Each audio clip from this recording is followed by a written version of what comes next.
All right.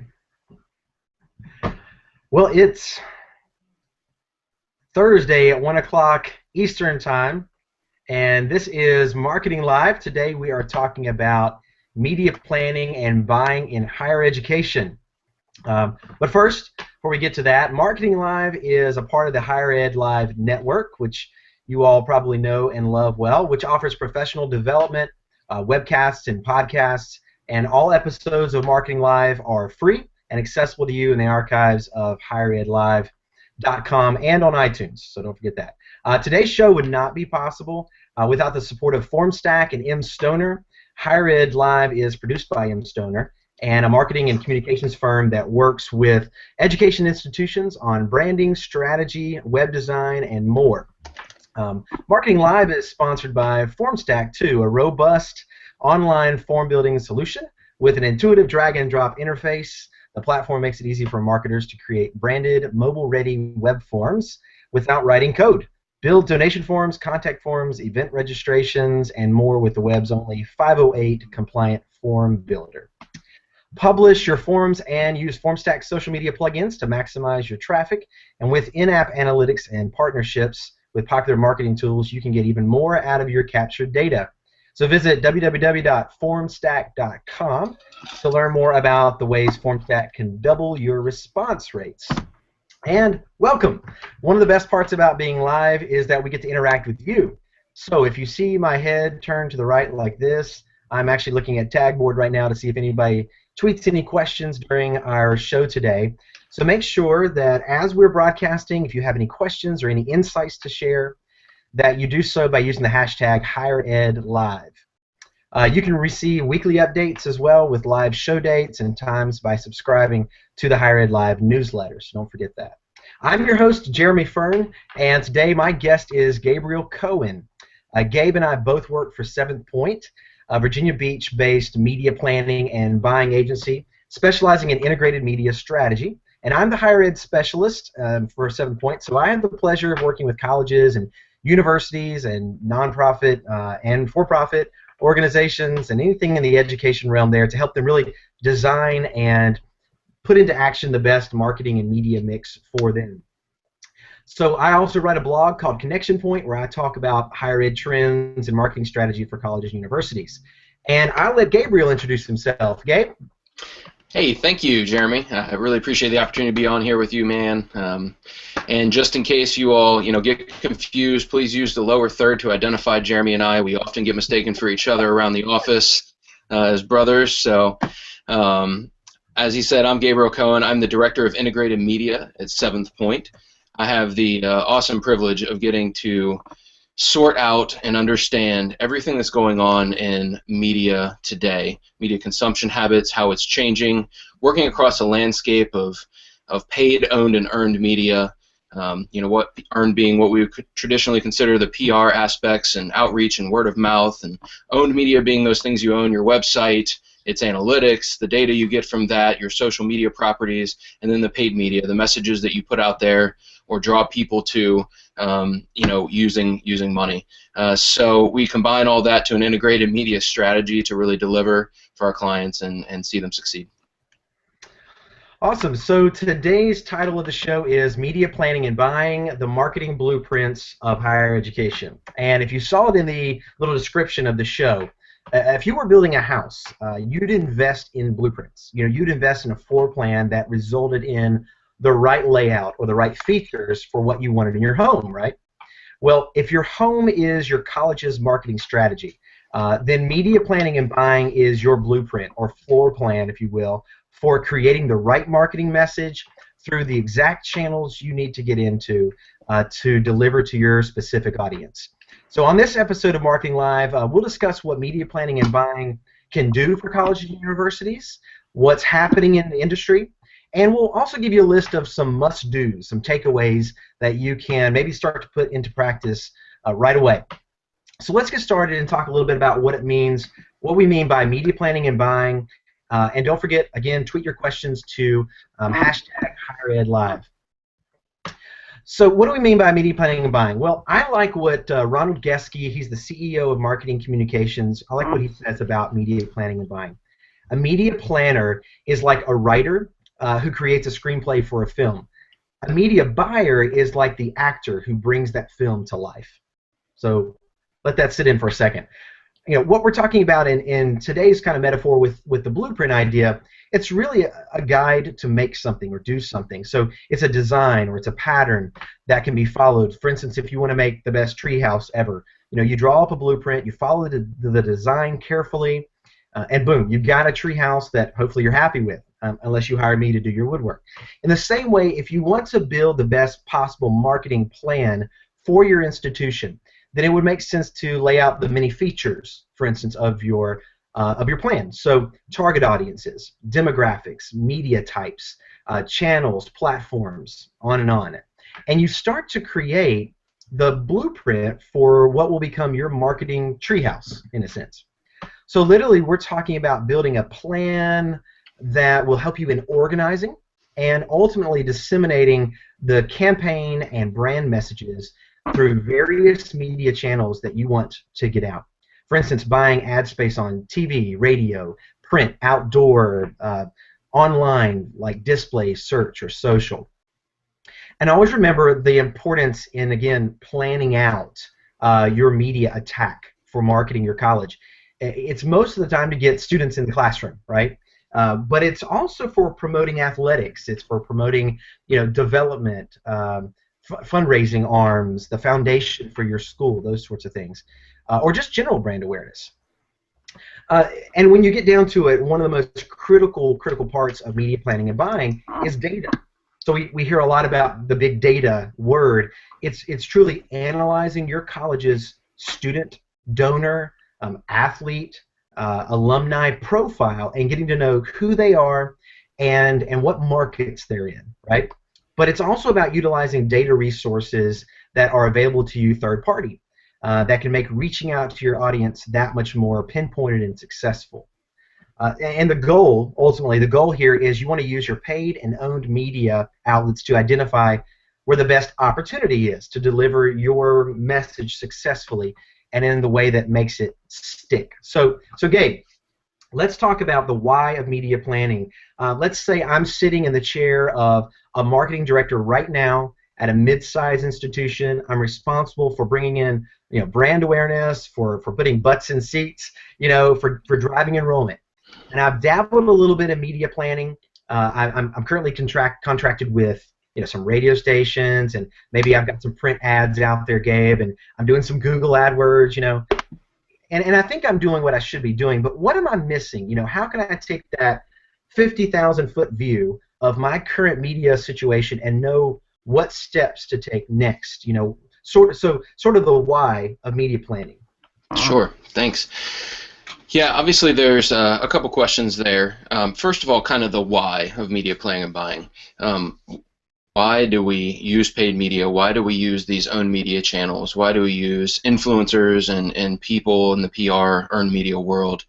Why? Because we can't be everywhere at once. We don't have the human possibility to be everywhere at once. We can get out on the road, we can have great on-campus events, but you can't hit every prospective student that you could with your message. You can't get in front of all of them that way. And without understanding how to place media, how to research it and plan it. With today's ever-increasing fragmented attention span of prospective students, no matter what generation this is in. This is not unique to just everybody talks about the millennial generation. The media consumption habits of every generation in our country have changed drastically. You have to have method to the madness and discipline in media buying and planning. That discipline puts a structure to how you find your target, how you assess where they are, and how do you put your message in front of them. So, my only one shameless plug is that we have a white paper that we've developed called The 7 Commandments of Media Buying and Planning. It's not even a shameless plug because we're going to make this available to you all afterwards, this white paper basically. And it goes through kind of 7 key areas to set up your strategy and how you need to think about the basics of media buying and planning, setting up a structure, knowing your target. how do you figure out who your target is? So this 50,000-foot view, the other part of what you were asking, Jeremy, this 50,000-foot view is research. There's so many people tracking the media consumption habits across all channels, TV, radio, print. Who is there? What do they do? What are their habits? So understanding and building the correct persona is extremely important. And then knowing the message. So when we go to place the message as media buyers and planners, knowing the message that your creative folks have come up with, that everything, that the messaging that you want to put in front of somebody, making sure that that's going to resonate in the channel that you're putting it into in media, using the right tools. We're going to talk more about kind of the changing landscape of media tools, from the research tools to buying tools, making sure that you understand and can articulate the right tools and how those are going to help you effectively reach the right person. And then search for the intersection points. So it's not only, yes, there's fragmented media and your message has to work with a fragmented consumer, but what are those intersection points? What are the intersection points of TV, multi-channel screens, watching TV while I'm on my laptop, my tablet, or my phone, listening to the radio while I'm in the gym and I face a billboard? What are those intersection things? Think about when it happened for you, when you made a purchase decision after seeing several ads and then there was a multiple ad experience or something that kind of hammered it home. Use your experiences as well as those of media research tools. Be the eyes, the ears, the fingers of your target. Look at the buy through your target's eyes. Trust the data, but think about, what are they going to see? What is somebody going to see when they drive by? When I measure the impressions on this billboard or this transit ad or things of that nature, or online display or search, what are they going to see? How is it going to feel? Think about it from the user experience end as well as just, I found them, I did the right research. Take nothing at face value. What are you going to be able to drive value with? You'll be able to find your target in a lot of areas, but balancing the reach that each area gives you, the cost effectiveness of each area, and then wash, rinse, and repeat, as we say. Use that plan, use data today to inform marketing insights, to drive continued success, to drive more leads. The data that's available to us today is not just a one-stop shop of, I put out my ad, it came back, okay, it had some impressions. You can see in certain areas real-time data and analytics to change the course of your campaign and alter your message, alter who's seeing it, alter who's converting on it, and really understand your audience habits and how they consume your messages that you're putting out there. Wow, and from just hearing that, Gabe, I mean, media planning and buying is changing so much. And it's changing so quickly that if you don't stay with it, and if you don't have sort of the resources you need to understand media behaviors and media consumption, you can get behind pretty quickly. And so I think one thing you talked about earlier that we'll talk a little bit about in just a minute is the how of media planning and buying. So the resources and tools that maybe a university or college does have access to, but then what about those tools and resources that they don't, that maybe an agency does bring to the table to help give them a better position and to get them a better penetration in the market for their message. So I think that brings up a couple of great topics. Absolutely. I think what you're going to head towards too, Jeremy, is a good structure of, hey, we've talked about how to get the message in front of somebody, but how has that messaging changed? There's a new consumer out there. You are a master of the strategy of content marketing, so I'm excited for you to give some insight there too. Oh, thanks, man. I appreciate that. Well, kind of getting back to also just to compliment what Gabe was saying about the why of media planning and buying. For higher education, to me, in my opinion, it's the greatest opportunity to bring true brand lift and awareness and exposure to the institution. Today the consumer and the prospect is so vastly different than they've ever been, and that has driven a certain complexity in the marketing world, and especially in trying to understand, if you are the director of marketing or a VP or director of admissions or enrollment, just trying to understand the media consumption and behaviors of the prospective student, and the fact that when it comes down to it, so many different institutions, the 2-year, the 4-year, the private, the public, whatever it is, there's such a different audience they're looking for. Some might be the 28-year-old average age student. Some could be the 19-year-old. In fact, I was talking to a college the other day on the phone whose average undergraduate student was 35 and their average graduate student was 45. You know, that is going to alter and change the way that you adapt the message and use media channels and outlets to get the message to those students. So as marketing professionals, you know, your job is to answer, and our job is to answer the complexity of what I guess we could call the new consumer. But we have to do that with new mediums and new technology. And it really has created a new type of marketing, something that Gabe alluded to just a minute ago, and that is content marketing. You know, if the marketing has changed, well, then the media better change too, right? And it has vastly. You know, content marketing, as some of you may know, is really what we believe to be the answer to reaching the prospective student today. You know, if you've been around admissions folks or have had your hands in enrollment, then you can relate to the admissions funnel approach. You know, the sort of VEED funnel approach where you drop the prospects in the top and you try to work them through your system of CompPlan and your phone calls and emails and advertisements and open houses to ultimately try to reach that enrolled student. And that basic idea, truthfully, still exists. You know, it still works in our head and in our minds. But we have to start thinking more about an admissions sphere, okay? So versus the funnel approach. Because in content marketing, it's really the secret sauce for speaking to the prospective student.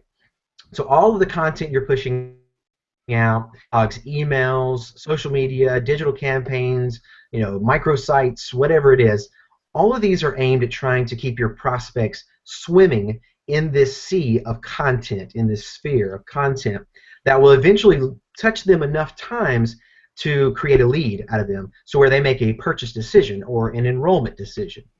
So, you know, kind of back to the why of media planning and buying, we're talking about everything from the outdoor ad that you placed for 6 months on the side of the highway for gobs of money, to the digital display or social ad that you ran to drive impressions and click-through traffic to your website.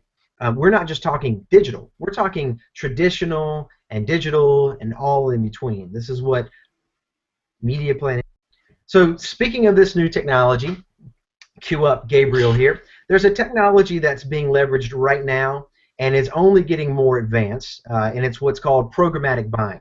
And we're not going to just kill this topic, but because it is such a new concept for many, the idea that at some point all of this very manual media buying, negotiating with individual vendors and such will ultimately be done through what's called programmatic buying. Gabe, can you share with our audience maybe what programmatic buying is and how it's really changing the industry? Absolutely, thank you. I think I'll try to, keep this as short as possible. There's a lot to this. It's a very complex thing, and like Jeremy said, this isn't just about digital versus traditional. This is going to revolutionize the way that you buy media, whatever type of media that is, whether it's online, offline. This is programmatic. Is essentially at its core, it automates the process of buying and selling. It sets up a market very similar to the stock exchange, where software executes human intellect, strategy, and the value they've placed on a deal for stocks. It does the same thing in setting up this exchange for targeted advertising to key audiences, to your target, and it's extremely granular targeting. So we basically set up this supply and demand type of access. So the institution, the agency will access from a demand side platform inventory available to them across multiple different channels. Right now, the biggest focus of this technology has developed and gotten its legs in display and video advertising across social media, across display, the internet, and various other areas, but it is growing quickly. We see large groups developing the technology to tap into television inventory, the set-top boxes constantly recording data about attributes and shows and marrying that with your online habits, out of home even, being able to automate, programmatically buy billboard ads, whatever out-of-home ads, wherever you need to be, layering on data about demographics and the media consumption habits of that area, what we call intenders, essentially a group of people who we have details about their past purchase habits, where they spend their money, what they research online, their demographic profile offline, and we're able to find and target those people online and set up our parameters to say if this person is found in this environment, they are worth X amount, a range to bid on in order to get your ad in front of them, in order to expose them to your brand with extreme granularity. As I said, it's not just about demographics anymore. We're talking about habits of researching higher education, researching certain types of schools, researching certain degrees. So it's with extreme granularity that we're able to get in front of people with the message, and this technology only continues to steamroll. So, it's not about taking it takes the human kind of conversation out of it and automates it. It just like we said, the stock exchange gives us that value proposition. So it's going to be a tool and a part of media planning and buying, or a major part that colleges and universities are going to have to get used to. They're going to have to get educated on this and start to look up what is programmatic, what does it mean for me, and how am I going to have to understand how to navigate that world, whether that's in-house or working with an agency. We'll get to that topic as well. Well, before we get too deep into these kind of granular topics, as Gabe said, because the audience is all over the place today. For instance, if I'm a college and I'm looking for my prospective student, they are doing all sorts of things online and mobile and tablet and so forth. Colleges and universities today really have to find a way to bring the message to the audience. They can't just hope and wish that the audience somehow comes across their message every once in a while. So you can't really solely rely on your audience or a college's audience finding that specific medium or channel that they happen to put an ad on. And why is that, Gabe? I mean, what has changed so much in the industry now that colleges and universities can't just be satisfied with buying an ad that stays somewhere for a set amount of time? I mean, that can't always be a bad approach, right? But how has the industry changed to give us more opportunity to reach that audience we're going after? Sure. To lay the foundation there, I guess what I would say is a good quote for everyone to take home. The opposite of programmatic is not premium, it's manual. So programmatic's, alter ego is not premium advertising space versus programmatic space. Those two coexist together. They have the same way. Programmatic is about automating the process of buying and selling, setting and empowering the media buyer to be able to have more negotiating strength, more supply and demand economics going on.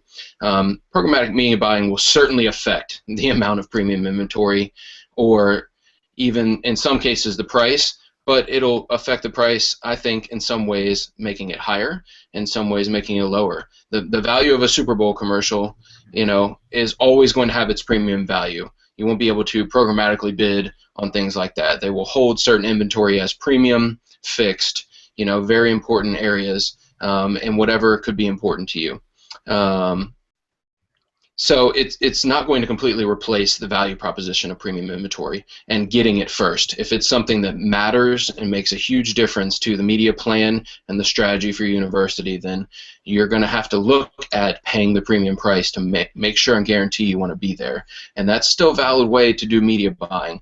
There's two different ways that this is heading. This is kind of the audience-centric programmatic media buying, where I buy the media based on where my audience is, no matter where that is, or I'm still buying the media based on demographic data, on programming on television, traffic patterns and habits of who's going by there. So you have these two kind of worlds that are working together and converging to really hone in a media strategy to hit that target in a wide brand awareness range, or for this kind of direct response purpose of getting in front of them. So manual buying, kind of over the phone with two people, will be replaced. That lack of transparency into data of what you're actually buying through that over the phone transaction, that's going to go away. Mm-hmm. But what won't what won't die is the ability to get a premium inventory when you need it and where you believe is the best based on your research. But the great piece is that you'll have so much more data through programmatic buying to understand where they are before you do a premium placement. Where is my audience? Where are they converting? What are they doing? So it's going to really help us drive a more understanding approach and optimized approach to our audience. Awesome. Well, and I think we've thoroughly covered why, and I want to make sure that people know that in terms of the questions, if you do have anything you want to send out there, again, tweet us a question at the hashtag HigherEdLive, and we will be monitoring that channel. When we talk about the how of media planning and buying, when I worked on the higher ed campus, I was in charge of the enrollment and marketing strategy for all the graduate programs at our university. And it was about 30 programs all told. And I can tell you, I still have nightmares of like 50 different folders in, around, or on my desk that all represented some different media type or marketing campaign. So some radio, some TV, some internet, outdoor, etc. And I think what I needed to understand at the time was how much of what I can do in-house, how much can I do in-house with my level of expertise and the resources I have access to, and when is it appropriate to work with an agency? And this isn't trying to, give some sort of shameless plug, but just in a general way, I'm limited in funds. I need a good return on investment. And so is it worth it to hand over certain projects or, to an agency or pay a little extra or to handle certain campaigns in-house? So what say you, Gabe, on the in-house versus agency debate? Great. Yeah, definitely. As Jeremy said, please believe us. There's no bias here. There's just fact. He and I have both worked on both sides of this. So we feel confident in speaking to it. I mean, as he said, he has experience on the higher ed campus. I have experience in marketing and operations departments and for companies before working in an agency. It's key to not see this as an internal department versus an agency. Those both have a place, and they need to work together and respect each other and not see it as a competition. If your agency is a good one, they will not recommend firing their key points of contact in an internal marketing department. And if people in your internal marketing department like to sleep ever, they'll see the value of having an agency to turn to for key research, strategy, and manpower. And as this continues to change, media research, media planning, media buying, to more of this tool set and this huge expansive toolbox that we have, those tools for research and tools for buying in this programmatic way are going to be very cost prohibitive to most marketing departments at single institutions. So you're going to lean on an agency that has the type of buying power to be able to have access to research tools and the type of buying power to be able to have access to ad exchanges and programmatic buying. So, like I said, it's not a debate of somebody versus somebody. We need to see these as key partnerships as we grow together and use each other's strengths. Yeah, and that's a good point. I mean, when I was on the higher ed campus, I would reach out for certain projects for agencies or firms to help me out with, either because I just didn't have the expertise or the team or the time to do it, or it may have been that we had a team that was capable of doing it on campus, but Lord knows there are 20 other departments other than admissions that have priorities and have things they need to get done, and sometimes they just couldn't fit it in, and I had to go to the president or go to the vice president and say, I'd like to do this project, and I'd like to consider 2 or 3 other firms to do it. And so sometimes that's what you've got to do. Mr. or Mrs. Marketing or Admissions Director, you've got to look at the current resources you've got. You've got to look at the campaign you want to do within this media world and determine, can you do it in-house or do you need some help? And as Gabe said, it's not throw the baby out with the bathwater here. It's let's work together and let's partner together. So just check real quick and look on the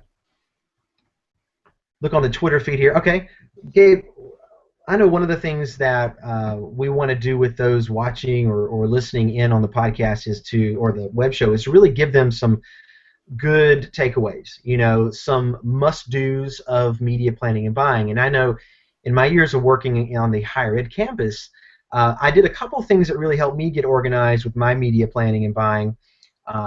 or the in-house work that I did. And I created some reporting that would really track my spending in radio, TV, outdoor, digital, print, and then each of these reports would track my various marketing efforts by return on investment. So I would find the sources that my prospects and inquiries and applications came from, and then track that back to where I was spending my money in my media plan and where, what I was buying. And was I getting good ROI? Was what I was spending producing the inquiries, again, the butts in seats? Was it getting that enough to justify that spend or that buy? And another big change in behavior for our school, or the school I work for, was really getting quite granular on tracking sources. So again, for those of you listening, on paper or online forums or phone calls or surveys, wherever our students were coming from, we wanted to find out. How did they find us? Where were they hearing about us from, and who?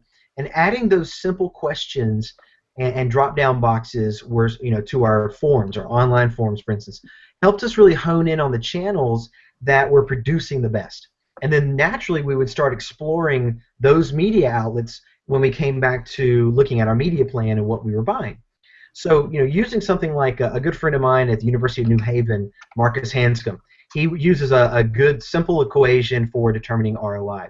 And I thought this was a good takeaway. If you know the average revenue that a student brings in, and you multiply that times the number of students enrolled from a certain source, then you can basically, that sort of equals the estimated total revenue per source, right? And being able to look and see, what kind of ROI am I getting from this digital campaign, or from this other social, this paid social I'm doing, or whatever it is. And then another, I thought, interesting couple of resources to take away for those listening. And then, Gabe, I want to hear some of the takeaways that you have in mind. I signed up for, and I encourage you guys listening to sign up for the Nielsen's Insight newsletter. This gives great media consumption, media behaviors, stats, and data of the public, of people, and of age range and brackets and so forth. Also, another one that I signed up for was MediaPost. MediaPost is a super great resource, and it sends out newsletters that talk about digital advertising, trends in mobile and tablet studies, and tons more. So, Gabe, what are maybe some takeaways for those listening in that they can start to put to practice for their media planning and buying efforts right now? Absolutely. A couple things that I would point back to is, one, I referenced kind of this setup of the 7 commandments of media buying that we have. Setting yourself up around something like that would be very key to understand the process that you need to go through. Again, that'll be provided for everybody, so please take advantage of that and check it out. Understanding, like Jeremy said, he mentioned MediaPost. They are a fantastic organization. They've been tracking the media industry since the 70s. And they really have a key bead on all of the changes that are happening, big and small agencies, big and small companies, what they're doing, key categories. So really digging in there and understanding how this ecosystem is changing, it'll really kind of blow the world open of media buying and planning for you. If you read some of that. Some of the key things that I think is media planning, thinking ahead and not being reactive. So being proactive. A lot of time it's, okay, all right, we just got a budget handed down, let's do this and make it happen. We'll start to think ahead of that and do your planning and research. Work with somebody that can give you the media research you need, something like Nielsen Scarborough data, which is going to be local DMA level data to understand really where your target persona, age, demographics, what they do in their spare time, where are they? Understanding and reading media quintiles, essentially, to know how they're consuming. Are they consuming TV the most? Are they consuming video, online video, display, search ads, radio, out-of-home, print, and really honing in a strategy based on kind of balancing your budget on those tactics of where your heaviest consumers are. That can be a very key. So media research becomes a key, and working with somebody that can provide those tools. Another piece that's very simple we talked about the content marketing end. We didn't dig into that concept super deep, just as we're trying to not get too lost in the weeds of some of these things. But keyword and key phrase research, looking at competitive research to not just buy an SEM text ad. to not just try to target contextually something with a display ad, but to write content that is useful for your audience, to give them something that helps them. I mean, students researching higher education are some of the most researching folks as far as buying and spending in a category.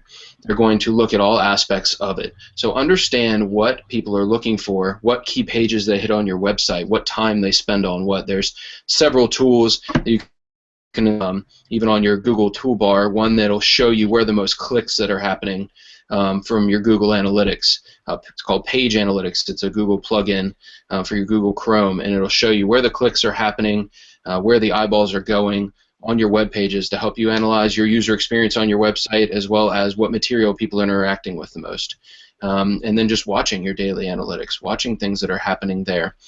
And just, I mean, understanding what people are searching for, what keywords drive them to your site, what they're trying to consume, even in your competitive analysis. What content are they consuming on your competitors' sites? What keywords are those folks buying or trying to organically rank for in search engine optimization? And creating valuable content that shows that you care, you're invested. We always call it answering questions that haven't been asked yet. And that's a key piece for when somebody finds you. So, you know, we've been talking a lot about pushing out a message, but when somebody finds you, what do they find? Do you look like the authority that you want to be and are at your institution so that they choose you? Yeah, and I got a question here. How do you know when to, Gabe, how do you know when to let a media channel or a media outlet go? You know, when we, and I'll preface that question with, I know just a little bit of background from me, and that is, sometimes we get in this mode that because digital is here, everything else dies. You know, all of a sudden print goes kapooey, you know, or that, you know, a college or university sees an agency or a consultant walk in and they go, well, you know, you need to get rid of all of this and just focus on the digital, you know. And how true or false is that? And when is it sometimes okay to say, you know, it's not, you know, I don't need to do that form of media anymore. I need to focus more in this area versus, you know, I still need the wide gamut of traditional to digital forms of media to reach my audience. Mm-hmm. Yeah, and it's about staying agnostic. It's not just about, you know, you have to be careful the agency you're talking to. If you're talking to a digital agency, they're going to tell you to put all your money in digital. You know, if you're talking to a traditional media agency, they're going to tell you make sure you have a great TV spot and your print ads are going strong and that you get some radio local promotions going. So it's about really finding somebody that can handle and discuss integrated media with you in a realistic way. So I think, how do you know? It's going to be through media research. It has to be unbiased media research, not based on what your focus is or what your profit margin is on this or that. It has to be about what hits your consumer. I mean, there's nobody that's not recording data. Newspapers are recording their data. Comscore and Nielsen's recording all sorts of types of data. I mean, there's all these data freaks out there who are just pulling in everything they can about you and your habits, whether that's offline or online. So, you know, it's just important to know your target audience. So even going one step back, you can find companies that we've worked with that can help you identify, and we do the same thing in doing market research. Actually, are you targeting the right person? Are you finding that key person? Are you measuring your enrollment? Are you targeting the right area? You know, if you're looking to target new areas outside of your home area that you've normally gotten most of your enrollment from. So starting all the way back at persona development and then going through the research process to know, okay, if I'm targeting X age bracket, do they still consume the newspaper? Is it still part of their household? Do they still listen to local radio? Do they go out to local promotions and concerts and events and go out to win things? Are they online? Absolutely. I mean, that's just going to be a no-brainer. Anybody who's not considering putting, you know, an audience-targeted spend in front of you in display or video online today, that has to be part of your media mix. It's an incredible driver of efficient cost and reach and frequency to get in front of your audience. It's a fantastic touch point. It can give you that scale that some folks need with smaller budgets, but there's always going to be a need for a media mix, multiple touch points across multiple channels. So it's just about spending time and researching.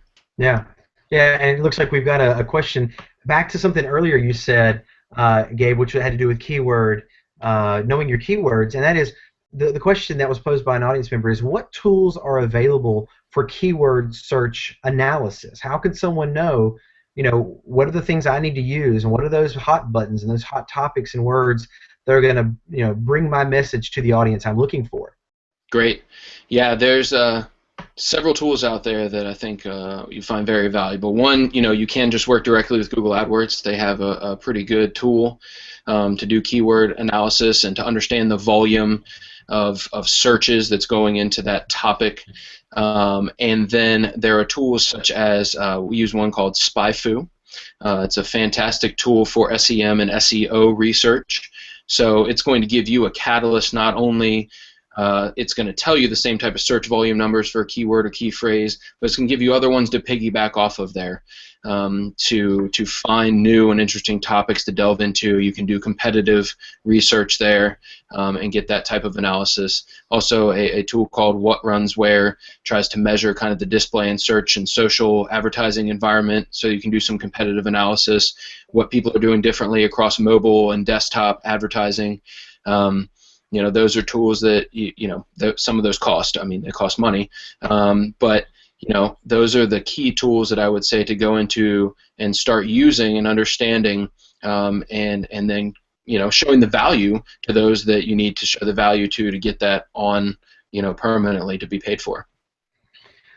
It is good, and I hope that answered the audience's question well. And I think it did, and I think another area that we want to make sure is we've talked a little bit and we touched on it from time to time, especially Gabe did, but sometimes colleges and universities that I know that we work with will often want to fix the problem with the immediate digital campaign. Let's get in there and let's get more leads by doing X, Y, Z. And sometimes doing campaigns, whether it's digital or more traditional forms of media campaigns, is sometimes it's just like putting, again, a Band-Aid on a jugular wound. It's not really going to fix the problem. It might do some temporary good things, but ultimately coming back to knowing the vision, knowing the brand, knowing the message that you want to send out, and even before that, the preface to that is researching your audience and really spending the time looking over, like I said earlier, your source data, looking over the ROI and looking over the information you can gather from applications and inquiries and enrolled students to tell you a lot about who is the right prospect for you. And so from a tool or research perspective, again, I think you've hit on it some, Gabe. Is there anything else out there that helps the again, Mr. or Mrs. Marketing or Admissions Director on the campus today help them do the initial level of research so that they can really be educated and not just jump into a digital or traditional marketing or media campaign, but really know the student and the audience they're going after and then launch into that campaign? Yeah, I mean, one of my favorite tools, just put this one out there, is Nielsen Scarborough data. It's a DMA level amount of data. It can really help you hone in, and it has hundreds of media consumption habits, from apps they use to buses that they take, using what type of transit, to anything that you want to measure. And that includes what I spoke about earlier, those quintiles, talking about where your heaviest consumers are and who it is. You can build your key kind of persona within there and put it against types of media to understand what channel is going to be the most effective to target. So Nielsen Scarborough data is a fantastic tool to use. We use tons of, Kantar. Some people may have heard of. That's what we call a share of voice tool. It's going to give you an idea of the competitive spend environment around you and in your category. And it's going to help you make decisions on where your competition is spending money or where they're not spending money. And you kind of, based on your media research then with tools like Scarborough, can say, well, I want to invest where they're not, or I need to get in the game where they are and have a voice, because I'm getting blanketed with their messages, not our own. Well, yeah, and I think it's a good point, Gabe, because a lot of people can use a good amount of funds to do some Google AdWords or some keyword type of campaigns, and then feel like they never show up on the first page, or never show up, or they don't have the good results. But maybe what they're not doing is utilizing. And for instance, one of the things an agency is good for is that they have the resources and the tools to look deeper into what sort of spending do you have to do in your media buying to really make a dent in the market. Otherwise, if you're just bidding this much or putting this much into a campaign, you might be outbid by 4 other spenders above you by a tremendous amount of money. So I think that that's an important thing to keep in mind. Well, I think we're coming to the end of our time here. Anything else in a wrap up here, Gabe, that you want to share with the audience today? I don't think so. Please feel free to send me questions anytime, tweet them, email them. We'll make our information available. It's been great. Thanks for having me, Jeremy, and Higher Ed Live. And yeah, I've really appreciated the time. If there's any last questions, maybe we pause for 30 seconds and see if anybody drops a question. And if anybody does throw in a question there, just as a reminder, this show will continue to stay on the higheredlive.com/live site for a little while, and then it will actually go onto the YouTube channel, so you'll have access to it there, and it will be on iTunes as a podcast, so you can listen to it a little bit later. And in the show notes at the higheredlive.com website, we'll have the 7 commandments of media planning and buying for you to use as just a free resource and offering to help you kind of guide through the steps of how to set up the best approach for media planning and buying, hopefully for your institution. And if we can help you out in any way, that would be great. So thanks as always to our program sponsors, mStoner and FormStack. I'm your guest host, Jeremy Fern, and with me today was Gabriel Cohen, both of us from 7th Point Marketing Firm in Virginia Beach, Virginia. Amy Jorgensen will be back next week with more Marketing Live. And Amy, you owe me one. Good to have you.